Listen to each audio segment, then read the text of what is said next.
S, ಮುಂಬರುವ ಚುನಾವಣೆಯ ಮೇಲೆ ದಳಪತಿಗಳ ಕಣ್ಣು. ಎಸ್, ಅಂತೂ ಇಂತೂ ಜೆಡಿಎಸ್ ಕಣ್ತೆರೆದಿದೆ ಅಂತ ಅನ್ಸುತ್ತೆ. ಯಾಕೆ ಅಂತಂದರೆ ಜೆಡಿಎಸ್ ಬಿಜೆಪಿ ಜೊತೆ ಮೈತ್ರಿ ಮಾಡಿಕೊಂಡ ಮೇಲೆ ಬಿಜೆಪಿಯ ಮಾತುಗಳನ್ನೇ ತಮ್ಮ ಬಾಯಲ್ಲಿ ಆಡ್ತಾ ಇತ್ತು. ಆದರೆ ಬಿಜೆಪಿ ಆಸ್ ಅ ಪಾರ್ಟಿ ಸ್ವಂತಿಕೆಯಿಂದ ಏನ್ ಮಾಡ್ತಾ ಇದೆ ಅನ್ನುವಂಥ ಕ್ವಶನ್ ಮಾರ್ಕ್ ಇತ್ತು. ಆದರೆ ಈಗ ದಳಪತಿಗಳು ಮೈ ಕೊಡವಿ ಎದ್ದು ನಿಂತಿದ್ದಾರೆ ಅಂತ ಕಾಣಿಸ್ತಾ ಇದೆ. ಯಾಕೆ ಅಂತಂದ್ರೆ 2028ರ ಚುನಾವಣೆಯನ್ನ ಗುರಿಯಾಗಿಸಿಕೊಂಡು ದಳಪತಿಗಳು ತಂತ್ರವನ್ನ ರೂಪಿಸ್ತಾ ಇದ್ದಾರೆ. ಜೆಡಿಎಸ್ ಪಕ್ಷದ 25 ವರ್ಷದ ರಜತ ಮಹೋತ್ಸವದಲ್ಲಿ ಕೆಲವು ಮಹತ್ವದ ನಿರ್ಧಾರಗಳನ್ನು ತೆಗೆದುಕೊಂಡಿದ್ದಾರೆ. ಈ ಮಹತ್ವದ ನಿರ್ಧಾರಗಳು ಕೇವಲ ನಿರ್ಧಾರಗಳಾಗಿರ್ತವೋ ಅಥವಾ ಪಕ್ಷದಲ್ಲಿ ಬದಲಾವಣೆ ತರುವ ನಿಟ್ಟಿನಲ್ಲಿ ಸಂಘಟನೆಯನ್ನ ಗಟ್ಟಿ ಮಾಡುವಂತಹ ಪ್ರಯತ್ನದಲ್ಲಿ ಏನಾದರೂ ಚಟುವಟಿಕೆಗಳ ಆಗ್ತಾವೋ?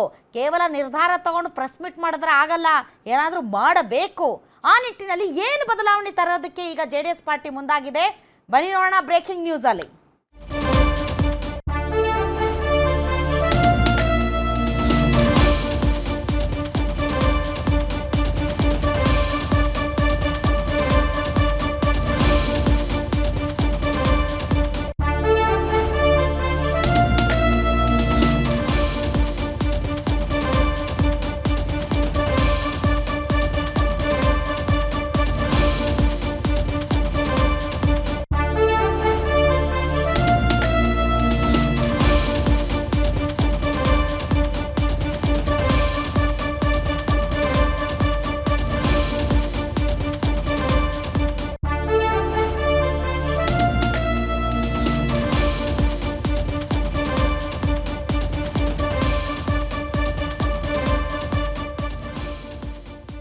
ಎಸ್, ಜೆಡಿಎಸ್ ಪಾರ್ಟಿಗೆ 25ನೇ ವರ್ಷದ ಆನಿವರ್ಸರಿಯಲ್ಲಿ ಮಹತ್ವದ ನಿರ್ಧಾರಗಳನ್ನು ಜೆಡಿಎಸ್ ಪಾರ್ಟಿ ತೆಗೆದುಕೊಂಡಿದೆ.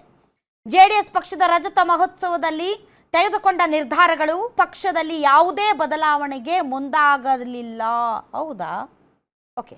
ಜೆಡಿಎಸ್ ಪಕ್ಷದ ರಾಷ್ಟ್ರೀಯ ಅಧ್ಯಕ್ಷರಾಗಿ ದೇವೇಗೌಡರು, ರಾಜ್ಯಾಧ್ಯಕ್ಷರಾಗಿ ಎಚ್.ಡಿ. ಕುಮಾರಸ್ವಾಮಿ ಅವರು ಮುಂದುವರಿಕೆ. ತಪ್ಪೇನೂ ಇಲ್ಲ. ಯಾಕೆ ಅಂದರೆ ಆ ಪಾರ್ಟಿ ನಡೀತಾ ಇರೋದೇ ದೇವೇಗೌಡರು ಮತ್ತು ಕುಮಾರಸ್ವಾಮಿ ಅವರ ನೇತೃತ್ವದಲ್ಲಿ ಮತ್ತು ಅವರಿಗೆ ಆಸ್ತಿ. ಹೀಗಾಗಿ ಅದರಲ್ಲಿ ಬದಲಾವಣೆ ತಂದರೆ ಪಾರ್ಟಿಗೆ ಒಂದು ಸ್ವಲ್ಪ ಕಷ್ಟ ಆಗಬಹುದು. ಆದರೆ ರಾಜ್ಯಾದ್ಯಂತ ಜೆಡಿಎಸ್ ಪಕ್ಷದ ಸಾಧನೆ ಕುರಿತು ಪ್ರಚಾರ ಮಾಡೋದಕ್ಕೆ ತೀರ್ಮಾನವನ್ನು ತೆಗೆದುಕೊಳ್ಳಲಾಗಿದೆ. 3 ತಿಂಗಳ ಕಾಲ ರಾಜ್ಯ ಪ್ರವಾಸಕ್ಕೆ ಜೆಡಿಎಸ್ ಪ್ಲಾನ್ ಮಾಡಿದೆ. ದೇವೇಗೌಡರು, ಕುಮಾರಸ್ವಾಮಿ ಅವರು ನೀಡಿದ ಕಾರ್ಯಕ್ರಮಗಳನ್ನು ಮೆಲುಕು ಹಾಕುವುದು, ದೊಡ್ಡ ಮಟ್ಟದ ಸಮಾವೇಶದ ಮೂಲಕ ಜೆಡಿಎಸ್ ಶಕ್ತಿ ಪ್ರದರ್ಶನ ಮಾಡುವುದು, ಸರ್ಕಾರದ ವಿರುದ್ಧ ಸಂಘಟಿತ ಹೋರಾಟಕ್ಕೂ ಕೂಡ ತಂತ್ರವನ್ನು ರೂಪಿಸಿದ್ದಾರೆ.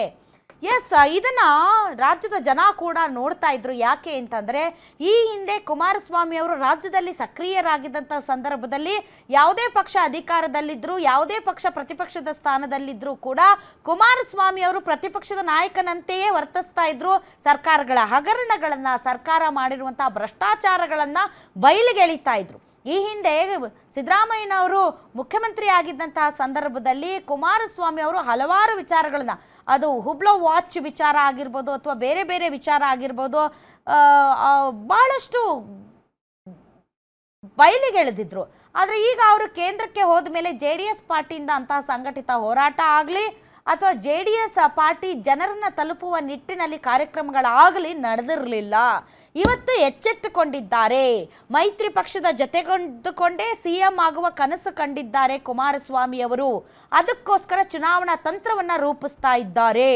ಸೊ ಚುನಾವಣಾ ತಂತ್ರ ರೂಪಿಸುವುದಲ್ಲ, ನಿರ್ಧಾರಗಳನ್ನು ತೆಗೆದುಕೊಳ್ಳುವುದಲ್ಲ, ಆನ್ ಗ್ರೌಂಡ್ ಅದನ್ನು ಕಾರ್ಯಗತಗೊಳಿಸುವ ನಿಟ್ಟಿನಲ್ಲಿ ಬದಲಾವಣೆ ಜೆಡಿಎಸ್ ಪಾರ್ಟಿಯಲ್ಲಿ ಆಗಬೇಕು. ಸೊ ಏನಾಗುತ್ತೆ ಇನ್ನುಳಿದ 2.5 ವರ್ಷದಲ್ಲಿ, ಯಾವ ರೀತಿ ಜನರನ್ನ ತಲುಪ್ತಾರೆ, ಯಾವ ರೀತಿ ಪಕ್ಷ ಸಂಘಟನೆ ಮಾಡ್ತಾರೆ ಅನ್ನೋದನ್ನ ಕಾದು ನೋಡಬೇಕು.